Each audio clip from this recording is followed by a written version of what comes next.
Good morning, and thank you all so much for joining us. Technically, this is our first face-to-face 2023 session.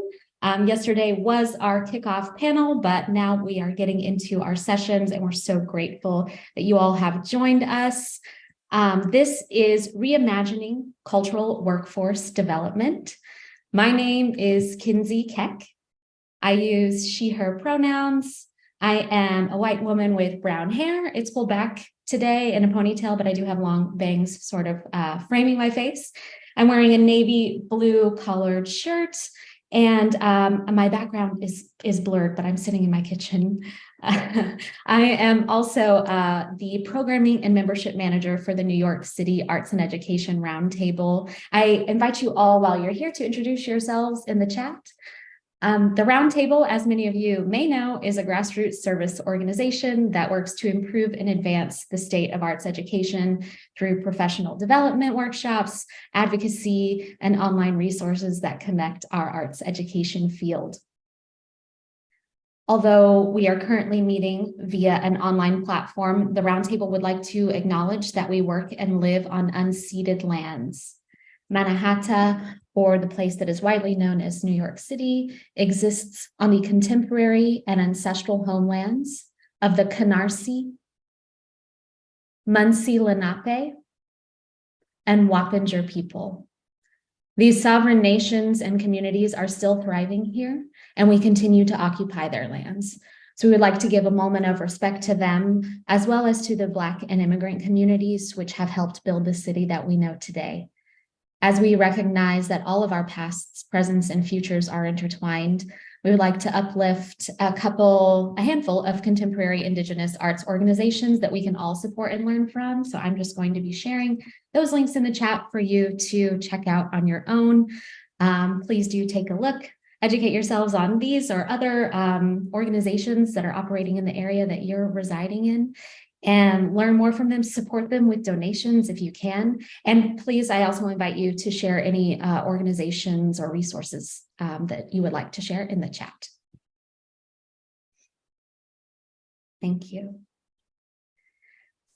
This session is brought to you by our fantastic conference sponsors, and there are so many of them. I would like to just share my screen again for a moment so that you can see how much support we have here at Face to Face. Just give me one moment. All righty. So this session is specifically made possible today by Disney Theatrical Group, Collab Theater Group, and National Dance Institute's Collaborative for Teaching and Learning. And these are all of our face-to-face 2023 sponsors. There are so many of them, and we're so grateful to them all for making this conference possible. And if you'd like to learn more about our sponsors, you can visit our website, and we have them all listed there with links and more information.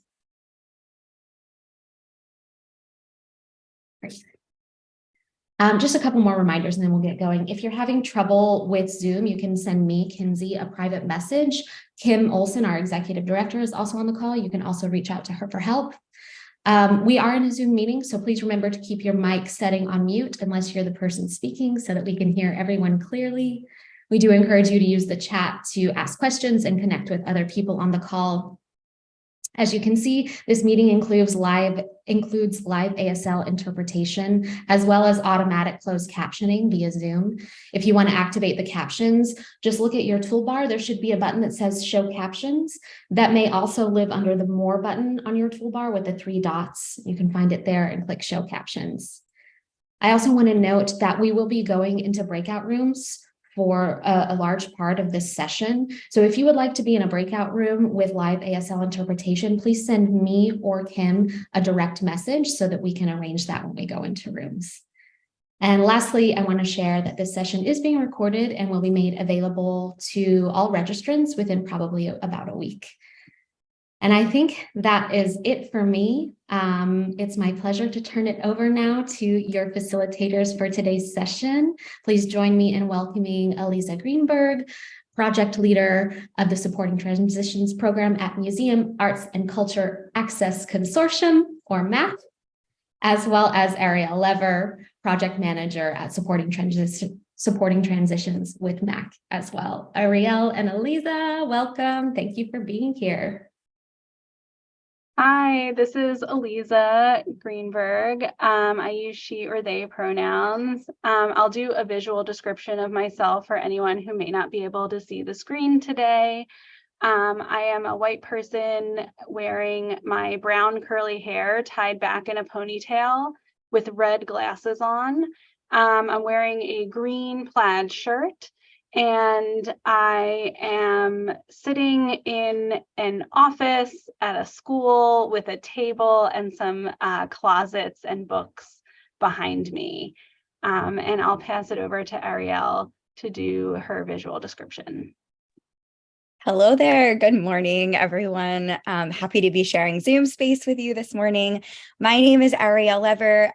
I use she, her pronouns. I am a white woman.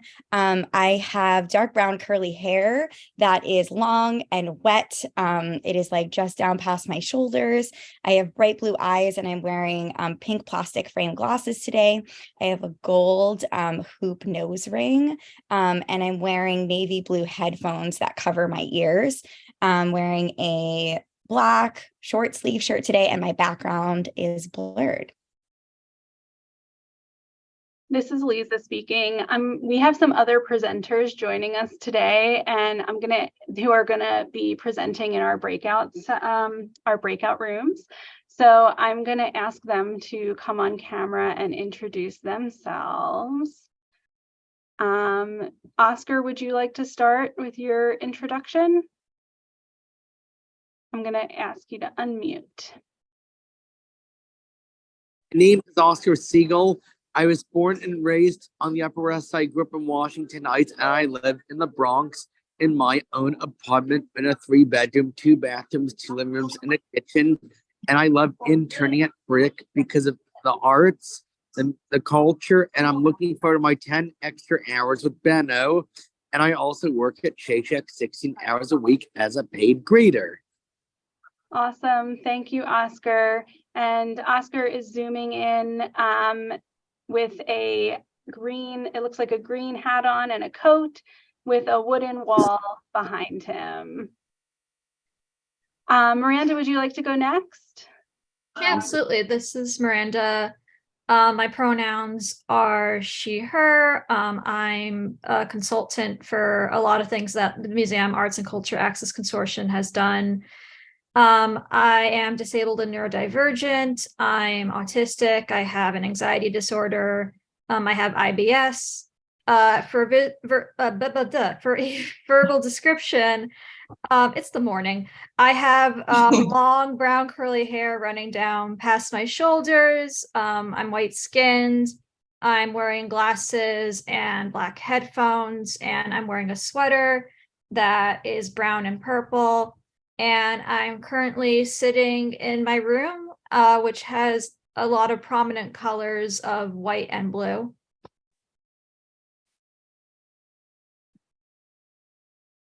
All right, thanks, Miranda. This is Lisa speaking. Alex, would you like to go next? Hi, I'm Alex. I use they, them pronouns. I'm an artist and freelance access worker. I am a white Latinx person with dark shoulder length hair and kind of like a mullet. I have a gray sweater on and my background is blurred. And I'll describe my STEM toy. My STEM toy for the day is a green stretchy band. Yeah, I also identify as autistic and chronically ill. And yeah, excited to be here. Thank you. This is Aliza speaking. Thanks, Alex. Zina, would you like to introduce yourself? Hello. Okay. Hi, everyone. Hello and good morning. My name is Zina Whitley. I go by she and her pronouns. I am sitting in my room with a blurred background. I am wearing a peach long sleeve top and a short black pants. And I'm wearing my hair tied back in a ponytail with owl earrings on. And a headband around my head. I am a member of the Autism Advisory Council from the Intrepid Sea, Air, and Space Museum. I am also a MAC alumni. I am a stroke survivor. I am a mom, and I'm also a wife. I have a background in digital design. I think that's about it. I appreciate you inviting me. Thank you. Thank you so much, Zina, and thank you, everyone. This is Aliza speaking. Thank you for introducing yourselves. I'm going to share a little bit of framing information about MAC, and then we'll get into our breakout rooms with these wonderful presenters. So I'm going to share my screen. On the screen, there's a slide that says Reimagining Cultural Workforce Development Face-to-Face Conference 2023. There's the MAC logo in the lower left corner, which is the MAC in green, different shades of green, and around it in a circle, Museum Arts Culture Access Consortium in purple. And then the logo for the FAR Fund, the Supporting Transitions Project, is made possible by generous support from the FAR Fund. And the FAR Fund's logo is kind of stacks of triangles in different colors, and the letters of the FAR Fund in different colors. Also on this slide are two pictures from some of our Supporting Transitions programs. One is a picture of our Cultural Careers course back when we held the course in person, now virtual, which you'll learn about later in the presentation. But there is a group of students gathered around a projector screen with a table full of donuts celebrating their final class together. You might spot Arielle in the lower left corner, as she was one of our first instructors of the course. On the right of the slide is a picture from one of our employment symposiums that happened at the Metropolitan Museum of Art a few years ago. And there is a group of 3 people lining up at a registration table, checking in for the day. So I'm going to share some information about access, which we already heard, but just to give you a sense of how we share it in our programs. So we want you to really think about, what do you need to be comfortable in this space today? So what will help you participate in the session today? If you have any access needs, anything that's going to make you feel more comfortable or that will help you participate today, please let us know either in the chat or aloud if there's anything additional that we can do. But please know that captions are available. You can click the CC button at the bottom of the Zoom window. You can have your camera on or off, whatever makes you feel more comfortable. So you can use that start video or stop video button to turn your camera on and off. Please mute when you're not speaking. So you can use the microphone button with the mute and unmute to turn that on and off. And you can participate aloud or in the chat, whatever makes you feel more comfortable. And I see some in the chat, somebody's needs are met. Thank you so much. And if there's anything else we can do, just let us know. Something we also do in our programs often is do a check-in with people who are participating to see how they want to participate that day. Everybody feels different ways, different days, and likes to participate differently based on how they're feeling. So you can let us know how you'd like to participate today. You can respond in the chat aloud or by holding something of that color up in the Zoom window. For example, I am feeling green today. I like to share and interact. Well, I'm also being forced to, but so I am holding up a green Post-it. But you could also feel yellow today and like to take time and to think and share and then interact. Or you might be feeling blue, like you want to listen and respond later in a different format. So this is something we use in our programs, and I love the emojis. Our students in our cultural careers class have also gotten really into responding through emojis. So love that. Amazing. Thanks for checking in. Love to see it.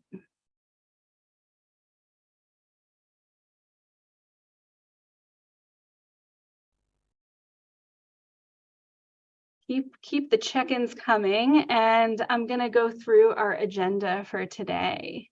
So we're starting with our welcome, introductions, and access check. So that's what we're doing right now. There's a hand waving hello. We're introducing everyone to the session and sharing our access needs. Then we're going to break into 3 breakout rooms. So we'll have breakout group 1, where we'll learn in a small group about one of our workforce programs. Then you'll actually stay in your breakout room, and the presenters will be zoomed into your breakout room to share about another workforce program. And then we'll do that one more time, where you'll stay put and our presenters will rotate. So there's 3 breakout rooms. Once you're in your breakout room, you don't need to do anything else. The presenters will be rotating throughout the 3 rooms. We'll have 3 15-minute breakout rooms to learn about these programs, and then we'll come back together to think and share in sort of a think tank, where we will discuss some reflection questions together. And then we'll close, say goodbye, and thank you. Just to give you a little information about MAC before we jump into, sorry, I made the chat really big. There we go. Just to give you a little information about MAC. So the Museum Arts and Culture Access Consortium, or MAC for short, is an organization that is striving toward increasing access to New York City's cultural institutions for the disability community through connection, education, and advocacy. And the Supporting Transitions program is a project of MAC, and it seeks to increase opportunities at cultural organizations for individuals who are neurodivergent, autistic, or developmentally or intellectually disabled. On this slide is our MAC logo. So that is where I'm going to stop sharing for now. And we're going to just do a little warm-up question, because I see a lot of green and blue and yellow in the chat. So you can respond to this however you'd like. I'm going to put a link in the chat to a Jamboard. So it'd be great if you open the Jamboard and keep it open, because I know Zoom has been doing this thing where the chat kind of disappears sometimes. And so when we go into our breakout rooms, this way you'll still have that Jamboard open. So just click that Jamboard link and keep it open for the session if you can. I see in the question a chat of what are the 3 breakout sessions. I'll explain that in just a moment. We're gonna introduce those soon. So coming up. I'll pause for an interpreter switch. Thanks. So I'm going to share my screen to show you this Jamboard so you can get oriented for the session. So on the Jamboard, there's lots you can do. You can write, You can insert a Post-it note, a sticky note with and type some information in like that. And we have a kind of warm-up question on the Jamboard. If you want to add your sticky note to the board. So the warm-up question is, what were the opportunities, processes, programs, connections, and people that helped you build your career?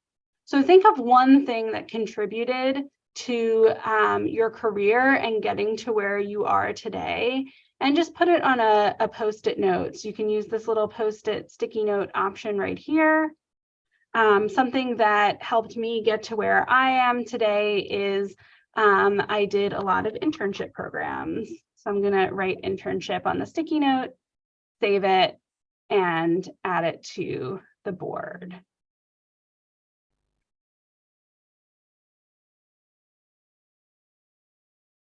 And since you all responded in different ways, you could do that now if you're feeling green, you can, or yellow, or if you're feeling blue, you can wait and do that a little later as well.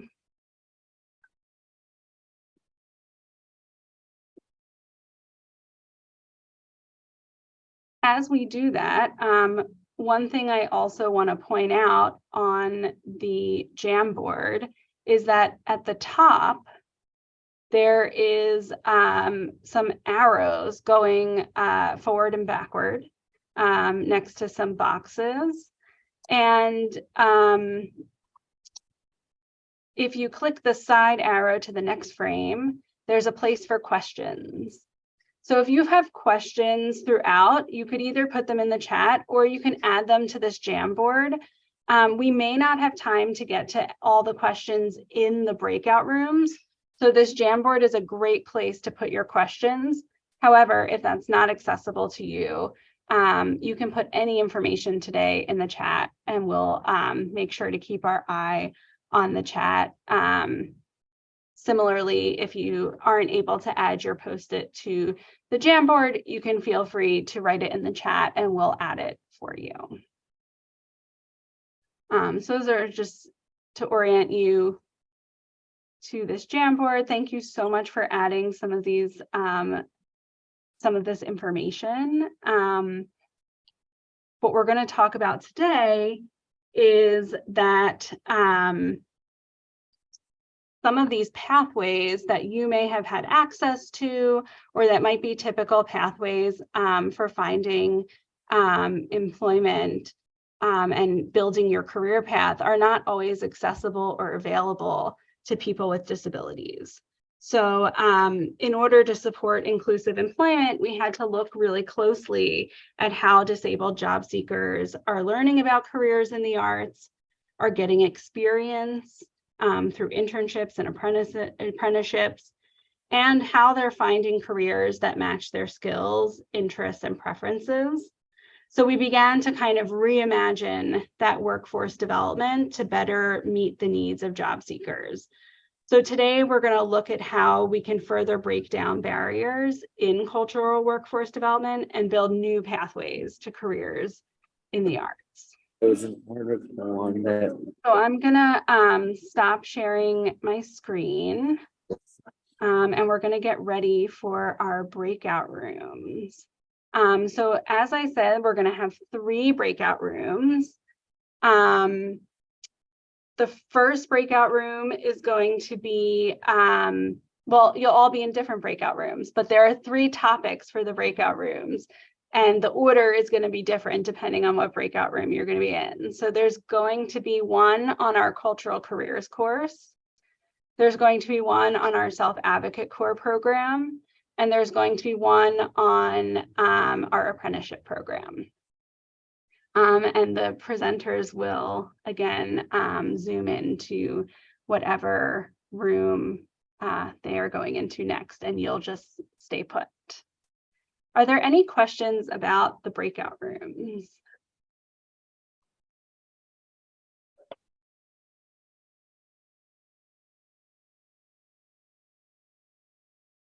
What were the first two? Great question. The first two we have our cultural careers course and our self-advocate core program, and then our apprenticeship program. And you'll learn a lot more about them once we're in the breakout rooms. There will be captions in each breakout room. And if you would like ASL interpretation in your breakout room, just let me know. All right, and with that bell, I don't know if you could hear it, but my school bell just rang. So with that, we'll start our breakout rooms. So I am going to create our rooms and just give and each room will be for 15 minutes and then we'll switch. So listen for my voice. I'm going to broadcast when it's time to make that switch. And I will also give us a minute just to organize the presenters and interpreters in the breakout rooms before we begin. I think that's everything. I'm going to make sure everyone's in the right place. Great. Okay. And I'm going to open our rooms. There we go. Thank you. Excellent. Okay. Hi, everybody. In this breakout room, we're going to give you a little bit of a snapshot of one of our programs. Again, you'll hear about 3 of them in total as we sort of think about reimagining the cultural workforce. And the program that we're going to focus on, myself and also Oscar. Oscar, do you want to say hi real quick? I think you're still on mute, Oscar.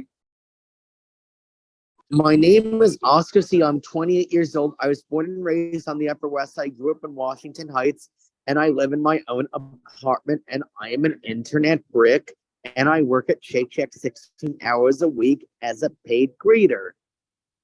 Fantastic. And Oscar, we're going to hear a lot more about your experience at Brick. I'm going to share a little bit of just information and context about, we keep talking about internships and apprenticeships, like what that means for us at MAC, just to give you some context. And then we're really going to turn to Oscar and hear a little bit more about his experience in this particular program. So I'm going to share my screen for a moment. Let's just do a quick check. If you can give me a thumbs up or some sort of visual symbol, great. Okay, that slides are working. So I'll just read off of the slides and describe what's on them. Supporting transitions, which is the project that Aliza and I manage within MAC. So you might hear us say MAC, you might hear us say supporting transitions. And supporting transitions is a part of MAC. Just wanted to clarify that. But we partner with cultural organizations throughout New York City, and our partner sites that we work with host and welcome apprentices with intellectual and developmental disabilities into their organization. And on this slide, we have pictures of one of our interns smiling with a really big smile on their face. They're holding a Merrily We Roll Along program with their supervisor who's wearing an Education at Roundabout shirt next to them. And then we also have a picture of someone in a white button-down shirt who is like writing notes on a clipboard in a room with like a lot of sort of furniture and props in it. So one thing too, you might hear me and Oscar sort of use the word intern, or you might hear us use the word apprentice. We are currently working within an apprenticeship program that really was born out of an internship program. And basically our apprenticeship program is really just like a much more expanded experience. We found that, you know, in the past years, we had an internship program that was really quite sort of small in scope. It was only 40 hours total. And we found that our supervisors were just getting to know their interns, and then the internship would end. And so we're in our sort of first pilot year of this like larger apprenticeship program. But you might hear me use those words interchangeably because they were sort of born out of a similar concept. and part of sort of the same goals within our program. And here are some of our current and past partners, just so that you can get a sense of some of the folks we've worked with. This isn't a full list. If anybody does need sort of visual descriptions, please let me know. Otherwise, I'm not going to read them each out right now. I'll just pause to see if anybody wants me to do that. Brick, that's me. Arts and Culture, the Whitney, that my father, Ray Sheldon Princeton, wrote. Josh Rosenblatt works the Whitney. Amazing. So Oscar, one of the things that you'll learn about Oscar is that Oscar has amazing connections and is really great at making connections. So maybe you're looking at this slide, maybe you work for one of these organizations, maybe you also have a connection with this organization, or maybe you don't, and you're like, oh, I think that my organization that I work with should consider having and hosting an apprentice. And that's all great too. But it is really wonderful to sort of see all of the organizations that have had touch points with this program. So just a quick overview, what is our apprenticeship program? Our apprentices are paid $20 an hour. They work for 192 hours total within a particular site organization, usually about 4 to 6 hours a week. So depending on how their hours break down, it's somewhere between an 8 and a 10-month apprenticeship. They can be in person, virtual, or hybrid, and they work in a specific department, and they take on independent daily tasks within that department and are supported by a supervisor. And they also participate in enrichment hours, which are intended to grow their learning and experience in areas outside of their daily tasks. Also to give them experiences working with other people, maybe even outside of the particular organization. The apprenticeships culminate in a final project that will build on the apprentice's skills and strengths and also meaningfully contribute to the department and organization. And two, I think, of the key points of the apprenticeship that are really important are that the apprentices are supported by a job coach. In this case, it's me. So depending on the needs of the apprentice, I sort of swing in and provide additional support along the way. And the organizations receive training and mentoring on inclusive employment practices. And we're also coaching and mentoring and working really closely with them. So while we're also sort of looking at how apprentices might look at and adjust to a particular work culture or workplace, we're also realizing that a lot of the workplaces, they might have barriers and they might have things that really need to be examined and looked at. And so we're really helping organizations also look at those pieces and hopefully also make some shifts to make their workplace more inclusive while they're welcoming this apprentice. I'm going to stop sharing my screen. Are there any questions just about sort of the nuts and bolts of the program before we turn over to Oscar to hear a little bit more about his experience? I'm going to go over my experience at Brick. I like helping Ben out at Brick with greeting the guests and telling them where the artwork is downstairs, the media center, the film center, the bookstore, cafe is. And I'm also liking how I have the mail, the packages to all the different departments at Brick. Great. Awesome. Thank you so much, Oscar. And so, Oscar, can you tell us, what is your title? What is your role at Brick? I am like the greeter at Bricks. I work the front desk. Awesome. And I know you started to mention some of your daily tasks, but can you just go through what are some of the things that you do? I put the mail in the basket by Debbie, the security guard. I bring the packages upstairs to all the different departments at Brick, and some of the mail goes to the business department at Brick, the finance department, the development department, all the different departments. And then looking to the coming months, I'm going to have another Brick one or two of Gabriel that you and I are going to have to learn more about Brick.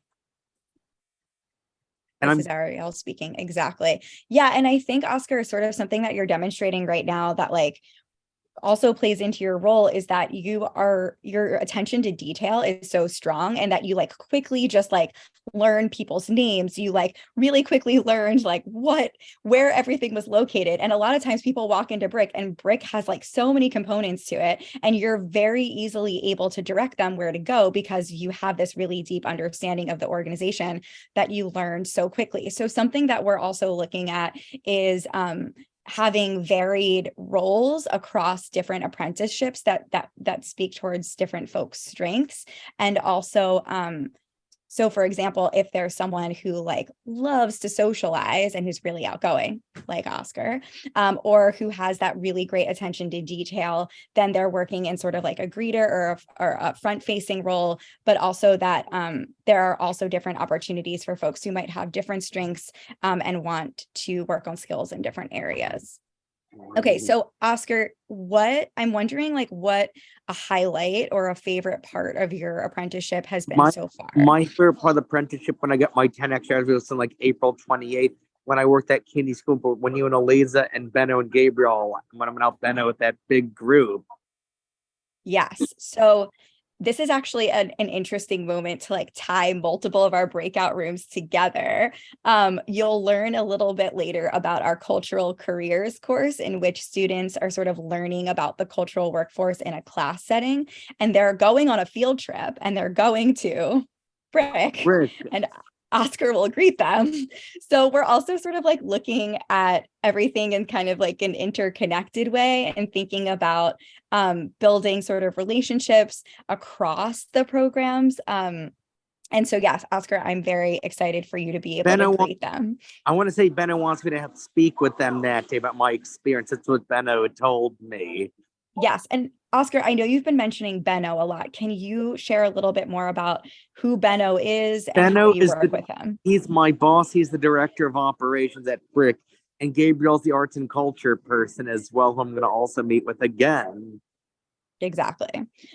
And you talked a little bit about, you sort of mentioned your 10 extra hours, which again, sort of thinking about the program are these like additional enrichment hours. They're paid and they're sort of you will get paid for them. That's going to count for my film to the Oscar show video, the new independent life video, and the positive exposure support decision-making video, to meet other people at Brick, to work in outdoor concert on a Saturday in Prospect Park, to get my film shown at Vassar College in Poughkeepsie's my 10 extra hours, late summer, early fall, that Benno knows as women and men professors he's going to refer me to. And to meet other people at Brick, like there's a woman in the arts film department named Maria Benno wants me to meet in the media department. A guy named Joe, a guy named Jose, and a guy named Matthew that Benno is also referring me to. Yeah. So, and Oscar, you mentioned your videos, like you mentioned the Oscar show. Can you talk about what are these videos? These 3 videos, the Oscar show video that I interview people, play a key role in my life, and the new independent life video, how you live on my own, work on my own, like at Shake Shack and at Brick, and the positive exposure support decision making that my father Ray and I were about as the alternative to guardianship, and Rick Godotti from Positive Exposure, my mother Vivian Duquette's real estate customer. That's how I found him. Cool. Yeah. So Oscar, I feel like this is a really good demonstration of like Oscar has, he's like a really social person and has this great attention to detail, which sort of fits with the role, but then also has these like passions and interests in media. So Oscar's involved in all of these videos, like this Oscar show, which I highly recommend you watching. Oscar, I don't know if you have a quick link to it now, but in which Oscar interviews important people in his life. And so some of the 10 extra hours that we'll be using are sort of to build on this idea of like Oscar's interest in media, where he'll be able to like share with the staff and maybe others about and clearly, make connections with others both in and outside of Brick about his videos. And then Oscar, I think too, we're talking about maybe you taking some of Brick's classes, on like different video Yes, topics. My mother saw that. And yes, I am going to take some Brick classes. Benno spoke to me about that. Some of them will be free. He told me some of them Brick will pay for. Benno and I talked about it. And that's why I'm going to meet Joe, Jose, and Matthew for those classes that Benno is referring me to. I just met Joe and Matthew the other day. I haven't met Jose yet, but Joe's going to talk to Benno, and he and I are going to meet. Cool. Yeah, I think too, it's really awesome that you're meeting a lot of people. I think one of the things that's really important with the apprenticeship program is that sometimes, particularly in partnership programs, like when there's a partner like us, it will sort of be treated as its own nuclear thing, and the apprentice or the intern will sort of like live over here and be kind of siloed from the rest of the organization. And Oscar, I'm just so happy to hear that you're really like meeting lots of different people at the organization, that you're making connections, and that you're becoming a part of the fabric of the organization, which feels like definitely something that in the design is a priority for us. And I'm glad that it's happening for you. And then, so I think, Oscar, another question I have for you is like, how does this apprenticeship fit into your overall career journey? It reminds me of the other one I'm involved for, positive exposure. With arts, films, and lecture, like they have lots of projects for me as well. Positive exposure. I heard from Liz, so she and Rick and Allison, they have lots of ideas. Some in May as well. Cool. And can you also share a little bit about what other kind of work you do outside of your apprenticeship at Brick? I also work at Shake Shack as a paid greeter, 16 hours a week, and I know that I'm going to have some Shake Shack events. I just found out at my volunteer thing, the third Friday of every month, City Harvest. So there might be, instead of going to my shack in Queens, I work an event for Shake Shack that will still count as a work day, and I will get paid for it. And some events at the home office at Barrack Street at the headquarters by Houston Street. Cool. Well, I think, Oscar, aren't you zooming in live from Shake Shack right now? Yes. So live from Shake Shack, Oscar as a greeter, talking about his other greeter role at Brick. Very cool. Also noting in the chat, Corinne knows Rick at Positive Exposure. Yes, Positive Exposure is a great organization. If you don't know them, definitely check it out. Before we go, because I think we are going, oh, look, Corinne, I was about to like go put the link in the chat, and there you go. Thank you. I appreciate that. I will also try to find the Oscar show video to put in the chat for you, because it's definitely worth a watch. Thank you all for spending 15 minutes with us. And I hope you enjoy your next set of panelist speakers and learn, about a different program. And then we'll see you back in the main room in like about 30 minutes or so. So thank you. Oscar, is there anything you want to say before we leave? I think for the Oscar show, the 3 videos that I was in, we should get, if you know anyone else in the museum, we'll get the screenings. Besides Brick, for the Oscar show video, the new independent life video, positive exposure, supported decision-making video, that would be great, because more families should know about guardianship. There's an article that my father writes on supported decision-making. Excellent. Lots to look forward to. I'll make sure that I find the link and put it in the chat in the main room before we leave today. All right. Thank you all so much.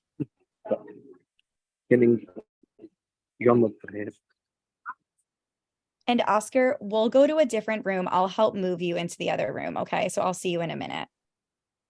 Thank you, Arielle. You're welcome.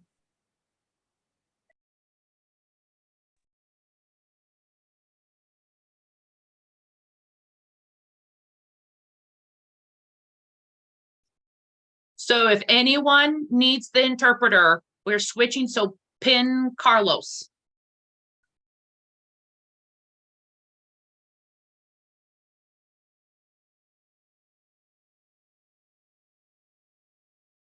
All right.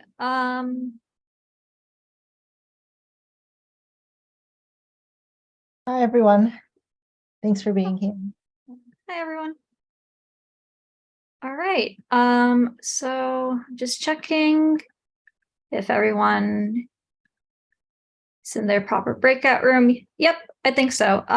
Alex, are you ready to start? Yeah, I have to actually step away from the computer for like 30 seconds, but you can go ahead and start and I'll be right back. Yeah, absolutely. All right. So, hey, everyone, this is Miranda again. And Alex is currently just stepping away for the moment. Alex was one of our self-advocates who was in our self-advocate core program last year. I did work as a consultant for the program, so I helped to develop it in its first year. And for both years that I've been around, I provided feedback on and developed outlines and slides for workshops. Just to give a brief definition about what a consultant is, it is very broad. There's a lot of different types of work that consultants do based on their expertise, what they're comfortable with, their training. But just to provide a definition, a consultant is someone who takes in their personal or learned experience and their other strengths to help improve programming of and experiences of cultural organizations so that cultural organizations can better provide for disabled and neurodivergent folks. The Self-Advocate Corps program was designed to prepare self-advocates to do consulting and freelance work for cultural organizations. And on top of that, to teach why access programs are important to create and uphold, and why having disabled people of various experiences in cultural organizations is so necessary for DEIA work. So to go into the structure of how the self-advocate programs are run, and also just to give an example of how this is new and we're always continuously evolving and changing. In our first year, we did have the self-advocates introduce themselves to us and each other. In our second year, we decided to have a meet and greet as a way to better know the needs of the self-advocates in the program.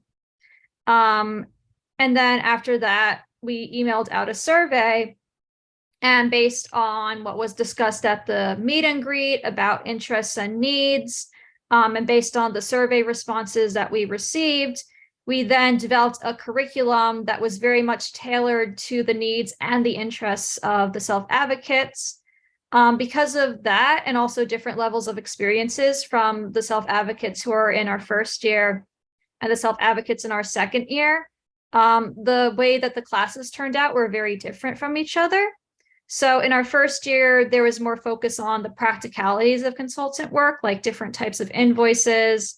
And in our second year, we went more into what accessibility is, why accessibility is important, and talked about what disability culture and disability justice is.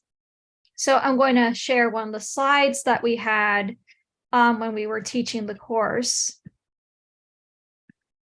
So in this slide, we're defining disability culture, which here we have defined as an embrace of the disability community as a culture with a varied set of experiences, and that disability culture is a positive, strengths-based view of disability. We also wanted the self-advocates to think about the importance of language and ways of referring to disability. So we wrote that language we use for disability experiences tells us something about how we think about disability, and that preferences around language are ever changing and evolving. So this was our original slide that we presented last year. And we actually ended up changing it because of feedback from Alex. So here, this was something that we had struggled with. We wrote about how neurodivergent and neurodiverse is something that is preferred in place of intellectually and developmentally disabled. And in the next slide, we actually omitted that and added a note that some people who are developmentally or intellectually disabled use the term neurodivergent, that neurodiversity is a term that could include a variety of developmentally or intellectually disabled people, or it could mean a group of neurodivergent and neurotypical people. That language is always evolving, and to always defer to the disabled person with whom you are speaking. So we're very open to feedback and to always ourselves changing and evolving and making sure that what we teach as accurately as it can reflects disability culture and ideas that are being discussed in the disability community. So we also were trying to emphasize how disability is not a bad word. We wrote to avoid euphemisms or ways that have been promoted by non-disabled people to be more palatable for them. We promoted preferred language for identity first. So disabled person and autistic person in place of person with disability and person with autism, non-disabled over abled body. As I discussed before, using disability instead of words like special needs or differently abled that kind of tiptoe around disability. And then we also provided a brief definition of ableism to the self-advocates. So here we defined it as discrimination and prejudice against disabled people. The idea that we operate in a world that's designed for non-disabled people, and this idea that because we're operating in this type of world, systems and environments or actions can be ableist. We also provided a working definition of ableism that was developed by Talila A. Lewis. So in this course, on top of teaching about consultant work and what that is and ways to network and how to do it, we're also emphasizing the importance of self-advocacy, of disability advocacy, of disability culture, and disability justice, so that self-advocates who aren't as familiar with these concepts can take what they have learned and bring these to cultural organizations that can hopefully modify their mindset as well. So after we had all of these workshops, we provided self-advocates with a list of different mentors that they could choose to pair themselves up with. So when the self-advocate core program ended, the self-advocates worked with these mentors to ask any questions that they had and to further develop their consultant work. So I'm now going to pass the baton on to Alex, and they can talk about what they took away from the program, why they feel consultant work is necessary for cultural organizations, and what more we can do beyond simply being accessible. Hi, everyone. I'm Alex, and I'm going to speak briefly about my experience as part of the recent cohort. So I decided to join the program for a few reasons. Both being autistic and chronically ill for me means that most work isn't accessible or sustainable. So for myself and also a lot of other neurodivergent and disabled people, we can't work full time, can't work a 9 to 5, maybe we can't always commute, might not do well in crowds, and we might need to take breaks or structure our time in ways that don't always align with many typical work environments, among other barriers. So a lot of us rely on freelance and consulting work in order to both work and take care of ourselves. And I joined the Self-Advocate Corps because prior to it, I had picked up a few freelance gigs that I really enjoyed doing, and that included things like visual description writing and also working as an access doula. And I also had some general experience as a freelancer through my work as an artist. And I realized that working as a freelance access worker or consultant was the most sustainable thing for me, but I hadn't worked specifically as a consultant or knew how to reach out and access this type of work. So some examples of things that I've gained from being in the program are having a chance to connect, having discussions and asking questions in a space with specifically autistic communication and access needs in mind, along with working with a mentor to brainstorm paths for future employment and introducing me to relevant connections, and then also explaining to me how to follow up and make these connections when introduced to people. And through the program, MAC has also supported me as I've recently begun to call myself a freelance access worker and getting the word out that that's what I do. So for example, as a result of this support, I was able to write my first conference panel proposal, which was accepted for this year's LEAD conference.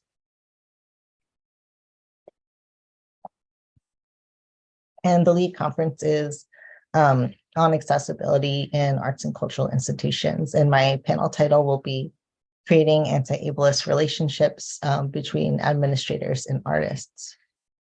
And that leads me to a couple of last things that I want to touch on regarding the overlap between my work as an artist and my interest in consulting and access work or freelance work.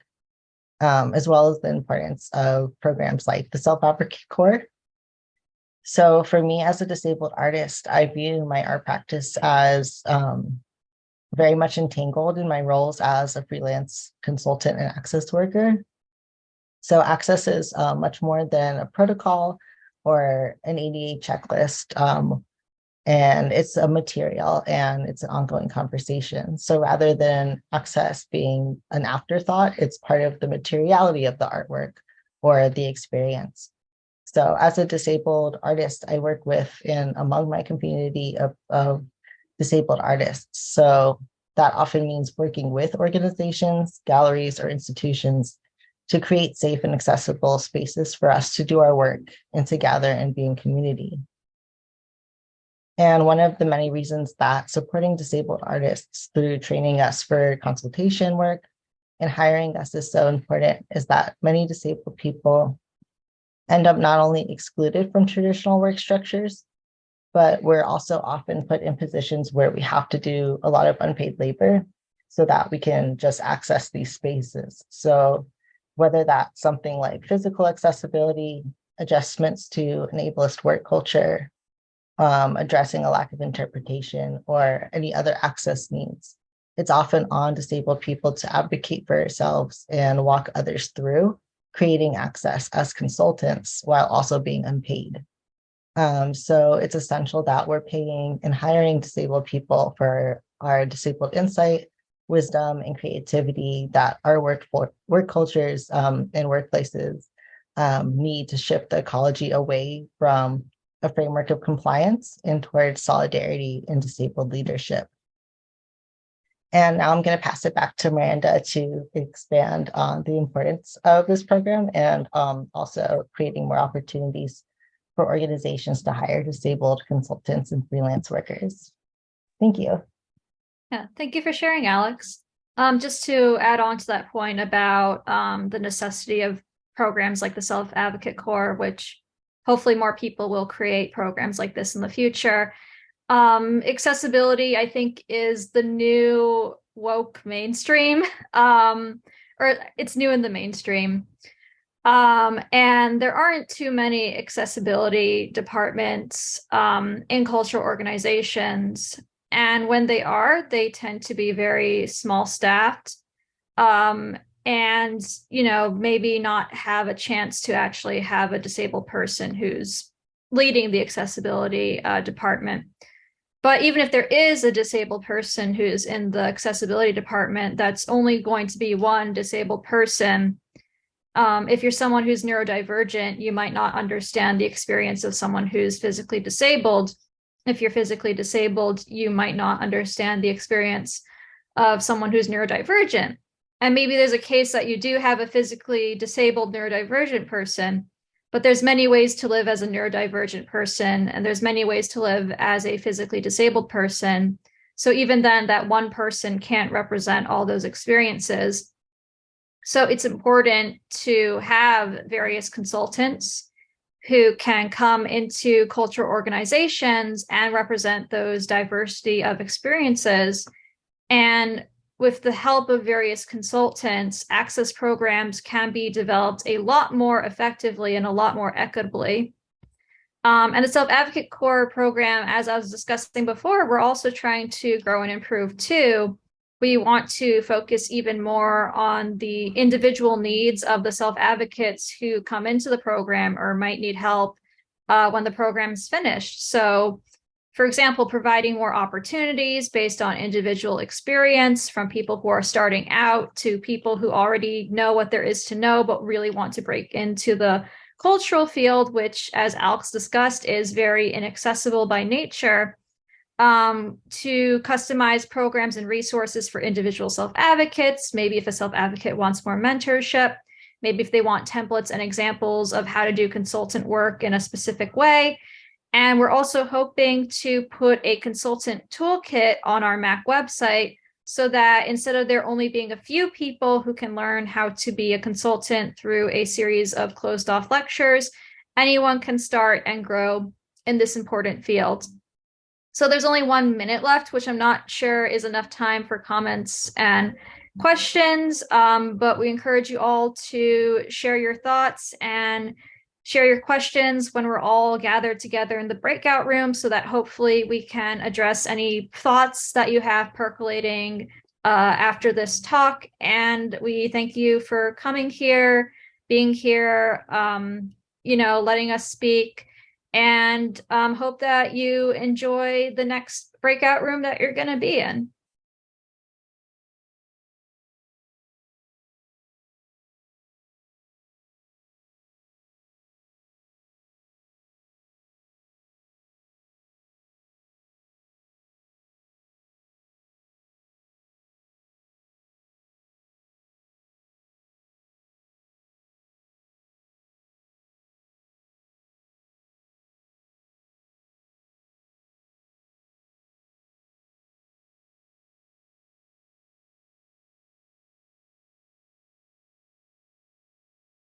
All right, and we're switching interpreters again, so make sure if you need the interpreter, you in.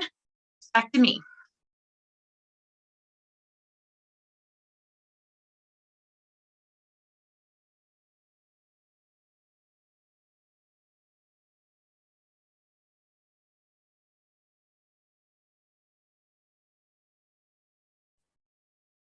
We're just going to wait for this presenter switch to happen. So if anyone needs a moment to get some water or get up and take a stretch, take care of yourself.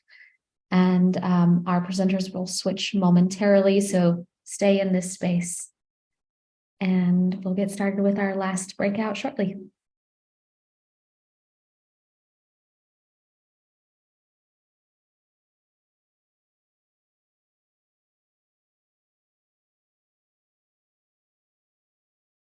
Hello.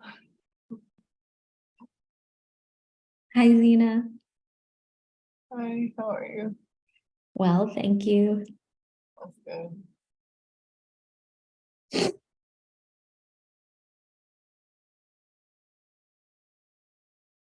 It's awesome. Zina, you're paired with Aliza, is that right? Yes, Okay, I'm sure she'll be here in a moment. thank you.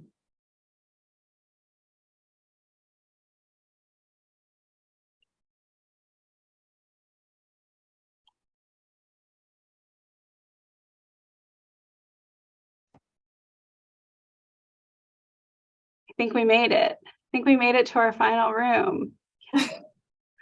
We did it. Hello, everyone. I'm Aliza, and I'm here with Zina, and it's good to see you all. And we're going to talk about our cultural careers course. So I'm going to share some overview information about the course, and then we're going to hear a little bit from Zina about her experience. And then we're going to take you through some sample activities from the course and answer maybe one or two questions, hopefully, if we have time. Hi, Dan. All right, I'm going to share some slides.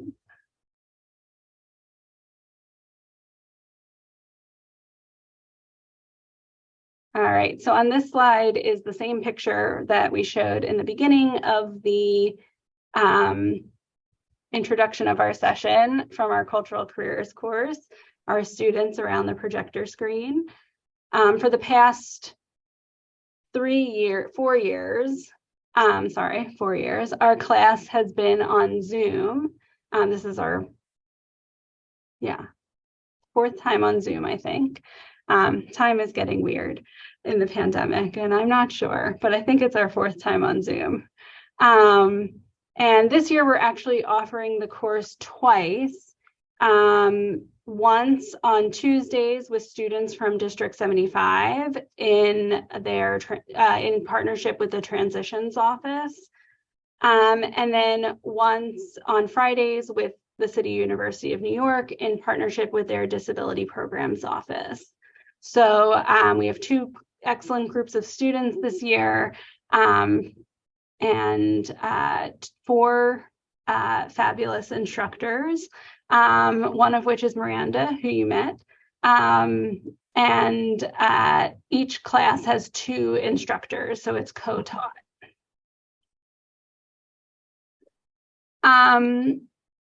So this is some information we give to the students about the course, and so I'll share it with you. It's a non-credit course that explores the different career options in cultural institutions. Cultural institutions are places like museums, theaters, historic houses, libraries, zoos, and gardens.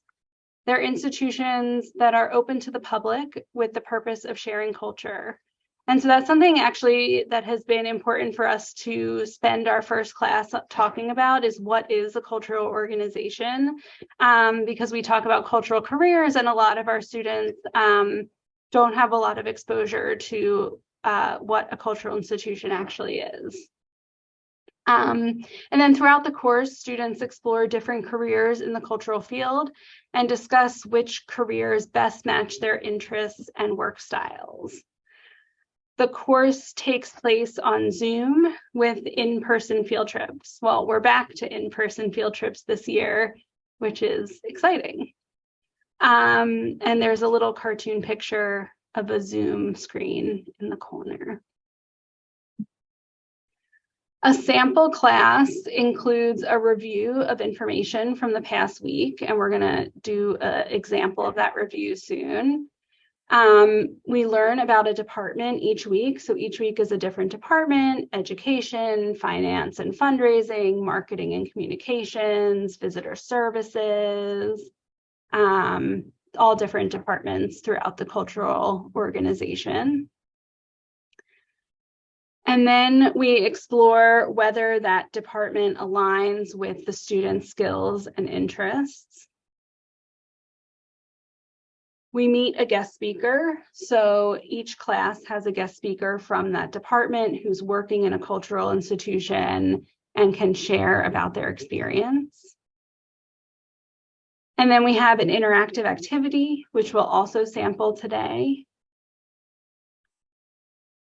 And then we review the assignment for the next week. So there's assignments in between each week so that we can reinforce the skills and tasks from each department.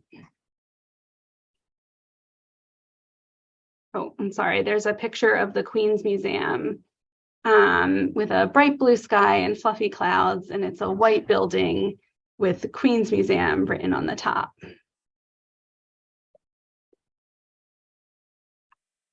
And on this slide, there's a picture of the entrance to the Bronx Zoo with Bronx Zoo in gold letters across an archway. These are some quotes from some of our past students. I learned a lot about disability access and customer service. I learned how to advocate for my needs and how to network. A helpful course on different aspects of cultural institutions.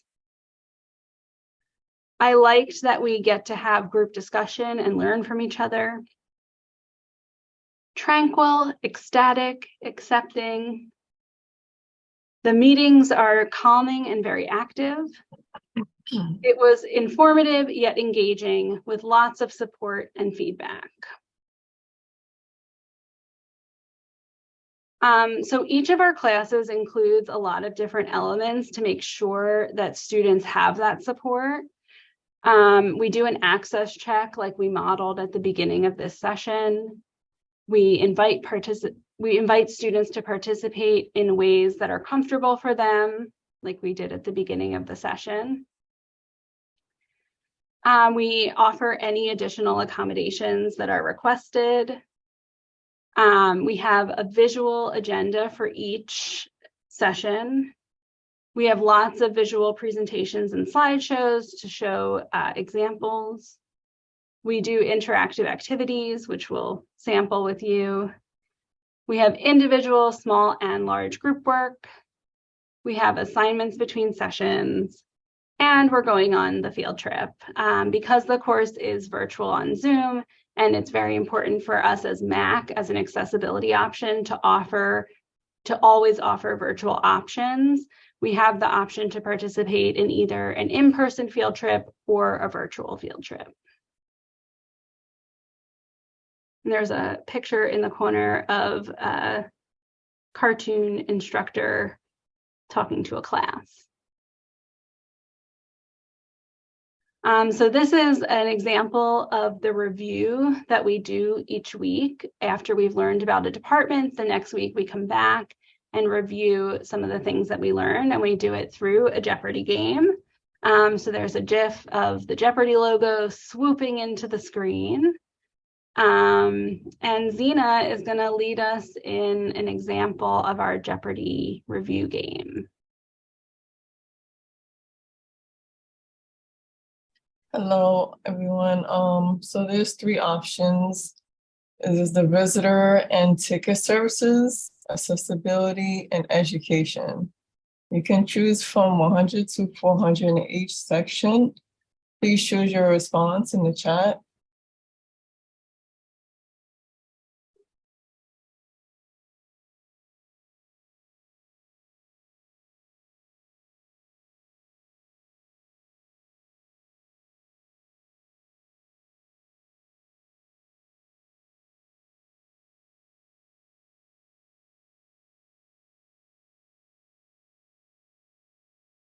Ooh, we have 2 options, visitor and ticket services for 200 and education for 100. Feel like we'll be able to get to both. Okay, so visitor and ticket services for 200. Okay, if you are helping a customer and get stuck or overwhelmed, you can ask for help. True or false? Please answer in the chat.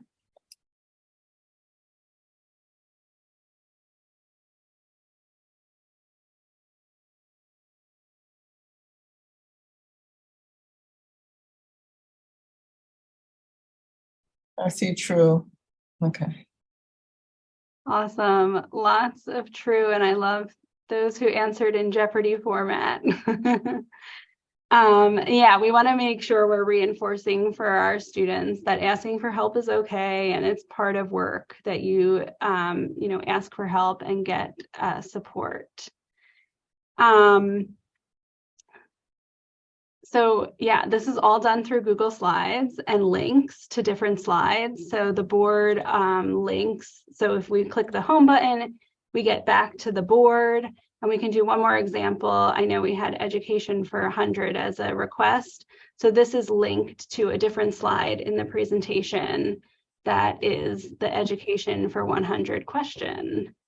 Zina, you want to read this question? Sure. Education programs or at cultural organizations are designed for students and young people only. True or false? Please answer your response in the chat.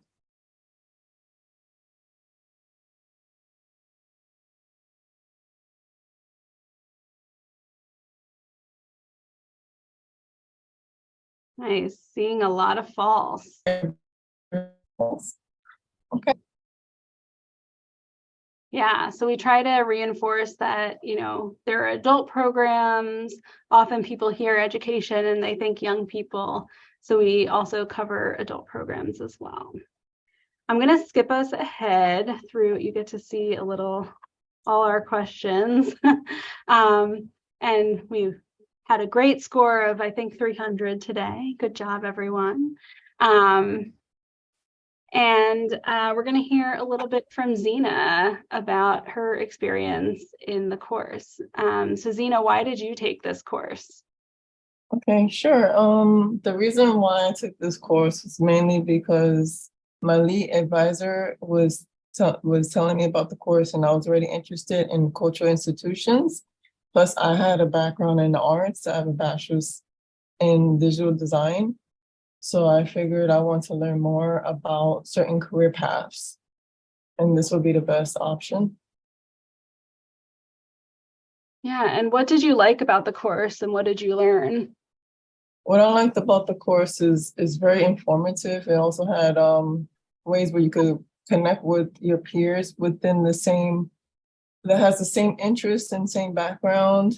as you, and you can also speak to guests weekly and learn about different backgrounds within the field, and learn about the daily operations as well within certain departments. And I thought that was intriguing.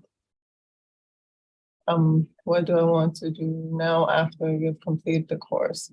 So at the moment, I am an autism advisory member, council member, and at the Intrepid Sea, Air, and Space Museum. I love what I do, but I'm also interested in other fields within that museum as well. And I'm usually open to any field within the arts. So. Thanks, Zina. Thank you. So if anyone needs a really great worker, designer, digital designer, we have one right here. Thank you, I appreciate it. And we have one more just sample activity to show you from, this is from our finance and fundraising week. So each week when we have a department that we go over, we have an interactive activity, usually done in breakout rooms, to have an opportunity for them to practice some of the skills. So with finance and fundraising, we were talking about what gets coded as income and what gets coded as an expense for the cultural organization. So we try to get them in the mindset, in the perspective of a cultural organization and somebody who's working in finance at that cultural organization doing the bookkeeping. And so Zina, would you like to lead us through this question? Sure. The salary for a new intern, is it income or expense? Please type your response in the chat.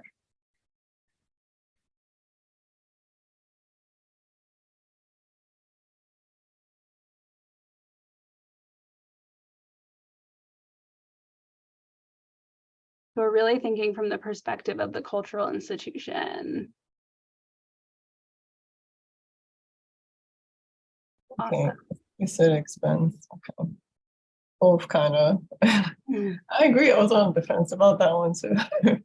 Well, sometimes interns are unpaid, I guess, which That's true. Hopefully they're paid though. We try to advocate for pay. And exactly, Dan, an expense that we hope is large.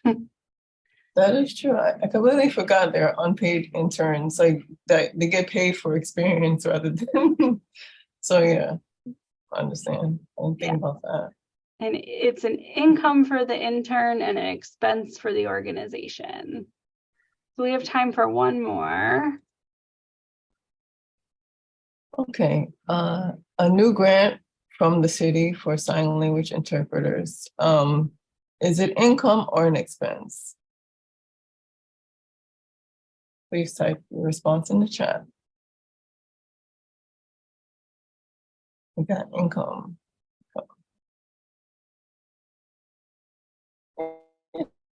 Yeah, great. Income in order to pay an expense that, yes, we also hope is large. And yeah, that's something we talk about in the class, is that grants and income become then expenses and turn into expenses later on. So excellent, everybody. I'm going to stop sharing my screen. And if anyone has any questions, I know we have only like 30 seconds, but I'm going to also put the Jamboard in chat. You can, if we don't get to your question in the Zoom room, you can put it there. Any other questions?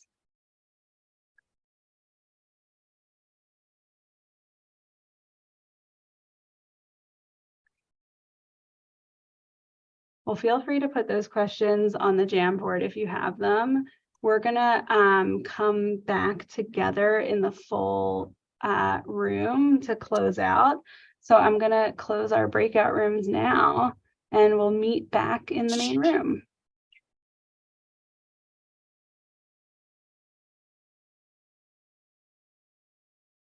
All right, I hope you learned, this is Aliza speaking. I hope you learned a lot from those sessions about the programs that we do. We're a little short on time. We had hoped to have more time to chat together, but I'm gonna put some questions in the chat and I'd love to just pause for a minute, let you read through those questions and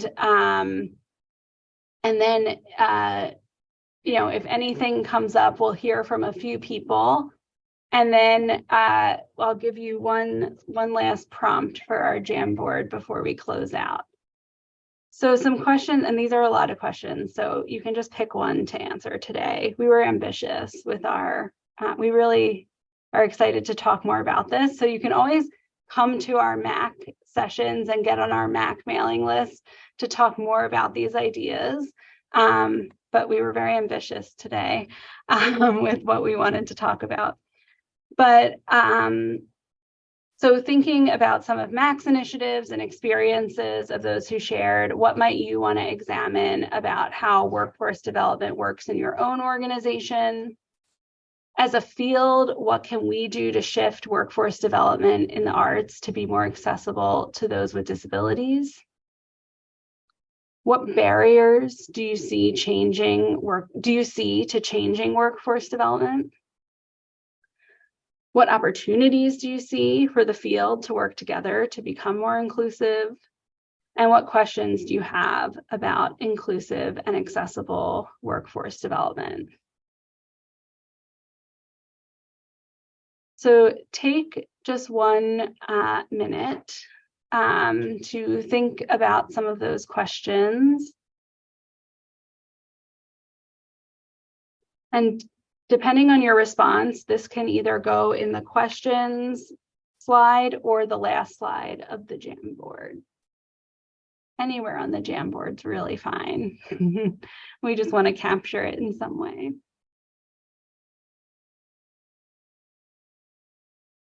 I'm reading from the chat. I think we should have creative workshops on how to help inclusive mint over the next 5 years as we evolve.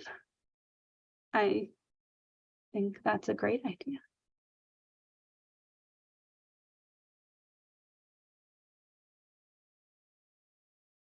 And just some information on MAC. I'm going to put my email in the chat and Arielle will put her email in the chat. They're very similar. Arielle, why don't you put your email in the chat? Because I don't want to confuse people because our emails are very similar. And if you email Arielle, so if you're interested in talking more about reimagining cultural workforce development, we meet quarterly with our community, and that could include you.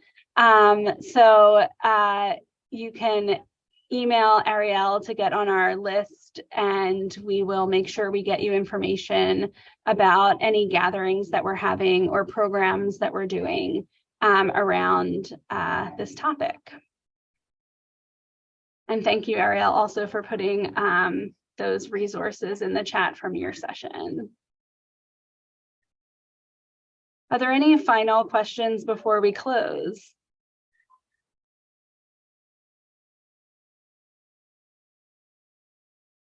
And I see the note about more accessibility focused federally funded grants for cultural organizations to apply for. Someone was asking about institutions for D75 schools, and Photographica may be a good place to check out. So that's really helpful. Thank you. And we're always trying to cultivate new cultural partners. So get in touch if you're interested in having more people with disabilities at your cultural organization. Thank you, everyone. Thank you. Thank you all so much for everyone who joined us for this session, and also our incredible team of presenters and panelists. Thank you to Arielle, to Aliza, Oscar, Alex, Miranda, and Zina. Thank you all so much. for being here and sharing your experiences and expertise with us. So grateful to you all. Face-to-face continues today. So please join us if you can at 4 p.m. for our next session, which is called Respect, Hip Hop Education Through Celebration. That will be presented by the incomparable Shakia Purple Haze Norris. And if you would like to take a look at the full face-to-face schedule, I've just pasted a link in the chat. I'll be following up with registrants later this week with a link to this recording and any resources that were shared. And we hope to see you this afternoon. Thank you all so much. Have a lovely day.